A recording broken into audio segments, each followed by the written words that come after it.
On this video, I'm going to show you how to fix Instagram saved audio not showing or not working problem. So all what you want to do, guys, is just simple. First thing, open the settings, go to the wireless and networks, and then enable the airplane mode. Go back again, open the apps manager, open the apps like this, go to the Instagram app. If you didn't find it, then search for it here in the search bar.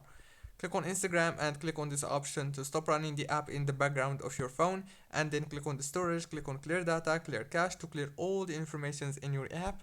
Go back again, and this time go back to the settings, click on the wireless and networks, and then disable the airplane mode like this. And now all what you want to do here is simple, just restart your phone, reopen Instagram, and the problem must be fixed. If it's not fixed yet, then you have to open the Play Store, search for Instagram, and update it.